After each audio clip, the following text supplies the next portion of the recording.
Welcome back to Building Character, where we figure out how to play as your favorite fictional characters in Dungeons & Dragons. Remember to vote in the poll and like and subscribe to grow up big and strong. Maybe. Today we're building Edward Elric because I'm a fool who puts characters on polls without knowing how to build them. Seriously, this build gave me a little bit of trouble. Ed's a weird kid who does weird stuff. Still, I binged every episode of Brotherhood and I loved it, so it all balances out. Equivalent exchange, am I right?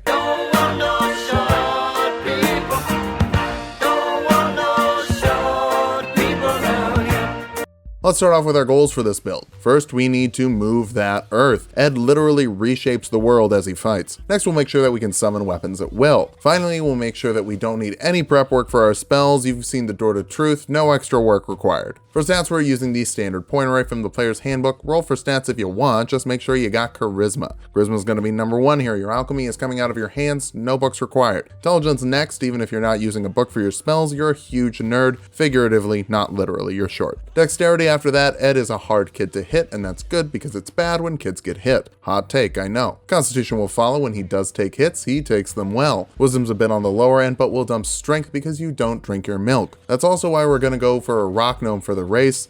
Just kidding, can you imagine if I actually did that? There's no race in the book for my dad as 1,000 souls squeezed into a sausage casing, so I'll go for a variant human. The tough feat gives you 2 HP for every level you have and every level you get. We don't really need any feats from this build, we're going to get most of what we need from spells, but our hit die are going to be the worst in D&D for the majority of this build, so this will balance it out and make you more of a combat mage. Bump your charisma and dexterity with your 2 free points, take sleight of hand as your skill of choice, and build your own background. For acrobatics and perception, call it the child arsonist background. We'll kick things off as a sorcerer, letting you pick 2 skills from the sorcerer list. Take Arcana and Persuasion so you can lead the squad. Specifically, we're going to be doing a Divine Soul Sorcerer to take advantage of our Philosopher's Stone's heritage. Divine Favor lets you add 2d4 to a failed saving throw or attack roll once per short rest. More importantly though, it lets us grab Cleric spells to cast with our Charisma modifier. Shield of Faith lets you add 2 to the AC of a creature of your choice for better living through alchemy. Shield adds 5 to your AC as a reaction, pull up some dirt to keep yourself alive. For your cantrips, Mending lets you repair a small crack in some things or tie things back together with simple alchemy. Prestidigitation lets you do a bunch of small things. Put lights out, clean your cloak, make a small trinket, check the player's handbook, and get creative. It's a fun spell. Shocking Grasp will probably be your main offensive tool for now. It's a melee spell attack that deals 1d8 lightning damage and prevents the targets from taking reactions when you land it. Finally, Mold Earth from Xanathar's Guide to Everything lets you move some dirt around from a 5-foot cube, either digging a quick hole or creating some difficult terrain. You can even change its color, though I don't know why you need different colored dirt. Second level sorcerers get a Font of Magic, letting you recover spell slots with sorcery points. For this level spell, jump triples your jump distance for 1 minute. You're in anime land, you need to jump like you are. Third level sorcerers get Meta Magic. Subtle Spell lets you cast spells without verbal or somatic components. Quicken Spell lets you cast a spell that normally takes an action as a bonus action instead. Homunculi are quick, you've got to be quicker. You also can learn second level spells. Hold Person paralyzes a humanoid that fails a wisdom saving throw, trap someone in the ground, and then Shocking Grasp them. If you use a Quicken spell, you can do that all in 1 round. Fourth level sorcerers get an ability score improvement. More charisma will improve your alchemy. For this level spell, Shatter forces a constitution save on creatures in a 10-foot radius. Failing that, they all take 3d8 thunder damage, half as much on a success. Objects automatically fail, and creatures made out of inorganic material like Barry the Chopper have disadvantage. Technically, that means your brother too. Hey, remember that time you accidentally separated his soul from his body and you lost your arm and your leg?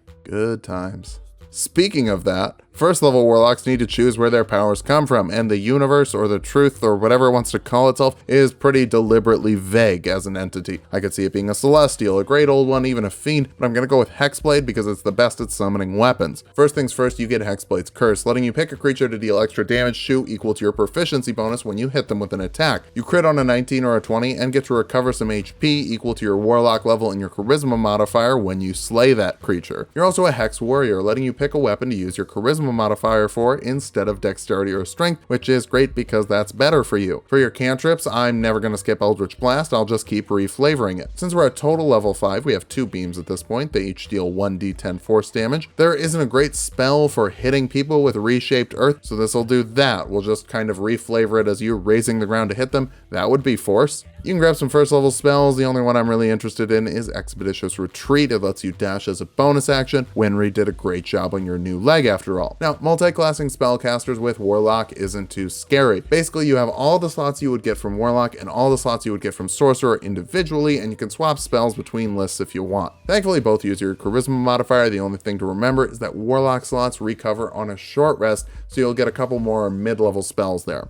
Second level Warlocks can pick up Eldritch Invocations. Armor of Shadows lets you cast Mage Armor on yourself at will for AC equal to 13 plus your Dexterity modifier. Don't really know how to quantify blocking attacks with an auto mail arm, so this is going to work for that. Agonizing Blast adds your Charisma modifier to your Eldritch Blast damage. Big force damage from the ground is Ed's main method of fighting. Well, that and conjuring weapons left and right. So at the third level of Warlock, when we get a Pact boon, we'll take the Pact of the Blade. This lets you bond with weapons so that you can summon them as an action, and you're proficient with any weapons you summon. You can also learn second level spells. Blur gives enemies disadvantage to hit you for up to a minute. Again, a lot of Ed is kind of hard to quantify, but he's great at dodging. We're mostly going to be looking at mechanics here, like Ed does when he's looking for a romantic partner. Now that we have our weapons, let's make ourselves into a better fighter. First level fighters can choose a fighting style. I'm not sure what kind of weapons you're going to want to use since it's really up to you, but I'm going to recommend dueling to add 2 to the damage of your attacks when you don't have anything in your other hand, so you can leave that hand open to cast some spells. Second wind lets you recover HP equal to 1d10 plus your fighter level as a bonus action once per short rest. Again, the kid's got endurance. He's staying in the fight for a long time. Second level fighters get action surge, letting you make an extra action once per short rest, so you can use your alchemy and then do some fighting in the same round.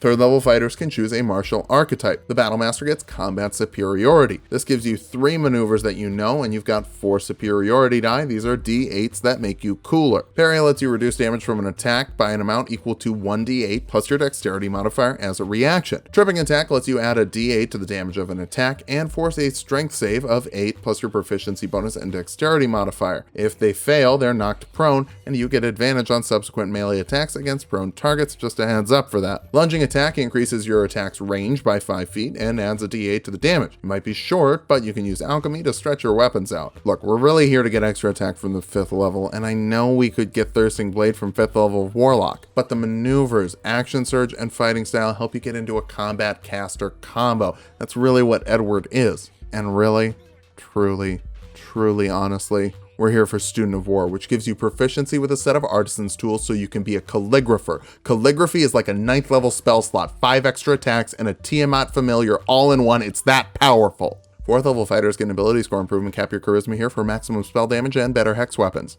5th level fighters get an extra attack, letting you make 2 attacks instead of 1 as an action. This is what we're actually here for. Edward is an excellent fighter. Teacher would be proud. Back over to Sorcerer now. 5th level sorcerers can learn 3rd level spells. Counterspell automatically shuts down a spell of 3rd level or lower, and you can shut down higher level spells by making a spell casting check of 10 plus the spell's level that you're shutting down. Use your knowledge of alchemy to usurp the other alchemists. 6th level Divine Soul sorcerers get empowered healing, letting you spend a sorcery point to reroll healing die when you cast healing spells, which you currently don't have. But Cure Wounds heals 1d8 plus your charisma modifier as an action. Alchastry isn't really your specialty, but in a pinch you can pull it off. 7th level sorcerers can learn 4th level spells. Stone Skin lets you give a creature resistance to bludgeoning, piercing, and slashing damage for up to an hour depending on your concentration, so get yourself tough to take hits from big ol' monster envy. 8th level sorcerers get another ability score improvement or feat. The Arcanist feat from the Feats for Skills Unearthed Arcana boosts your intelligence by 1 and lets you double your proficiency bonus for Arcana checks. You can also cast Detect Magic once per long rest for free,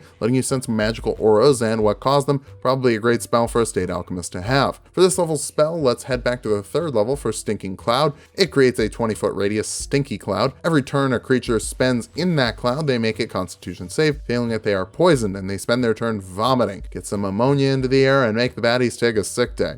Or a sick 10 minutes. 9th level sorcerers can learn 5th level spells. Wall of Stone creates a wall of stone. You make 10 panels, either 10 by 10 feet and 6 inches thick, or 10 by 20 feet and 3 inches thick. Each of these panels has 15 AC and 30 HP for every inch thick it is. Each panel must touch another one, and one panel has to be coming from existing stone. But other than that, it's up to you how these are used. Get creative. You can make bridges, you can make walls, you can make a dome that traps people in it. It's kind of cool. 10th level sorcerers get another meta magic option. Careful Spell lets you shape your spells to automatically let a number of creatures pass the saving throws equal to your charisma modifier. For this level spell, Stone Shape from the cleric list is a 4th level spell that lets you manipulate a 5-foot cube of stone. You You can make a weapon with it, open a hole in a wall that's less than 5 feet thick. Again, get creative. This list is as good as you make it. 11th level sorcerers can learn 6th level spells. Move Earth lets you reshape the Earth for up to 2 hours depending on your concentration. Every 10 minutes you can affect an area of terrain 40 feet in dimension, raising it, lowering it, making a wall or a trench, but you can't change it any more than half of the original area. It's a little slower than Ed does it in the show, but again, creativity is key here. You can do a lot with this in the 2-hour time frame. Our capstone is the 12th level of sorcerer, giving you an ability score improvement. I'm going to recommend more dexterity for better AC. You're a fast fighter, even if your weapon attacks are using your charisma instead. Now that we've hit level 20, let's figure out how viable this build is. First, you've got a lot of very fun, creative, friendly spells. Move Earth, Wall of Stone, Stone Shape, and more. You're going to be able to come up with unique solutions to unique problems. You're also always prepared, with weapons always at the ready and powerful cantrips like Eldritch Blast and Shocking Grasp, so even when you run out of spell slots, you'll be a big threat. Finally, your Battle Master abilities pairing with Hexblade make you a great fighter in addition to being a strong caster. For weaknesses, this is a pretty unfocused build. Edward does a lot of stuff, and getting to all of that makes for a build that doesn't really excel at anything in particular. You're also not picking up a lot of high-level magic damage, with almost all of your offensive spells being cantrips, meaning that you're not going to be great at clearing out enemies like Mustang is. Finally, you're pretty easy to hit. Your AC is around 15. Sure, you can shield, but that'll burn through a spell slot pretty quickly. Thankfully, you're not the only alchemist on the squad. Fill in anyone else's gaps, get creative, and make sure that the promised day goes well. Just remember, you can't do it all by yourself. Oh, and don't try and bring anybody back from the dead. You're not good at it. Thanks for watching. If you liked the video, subscribe for more. We make 2 builds every week. I'm not sure which anime I want to watch next, so vote for Guts from Berserk, Naofumi from Rising Shield Hero, or Gon from Hunter x Hunter. And come back Thursday for a build that hopefully won't put you to sleep.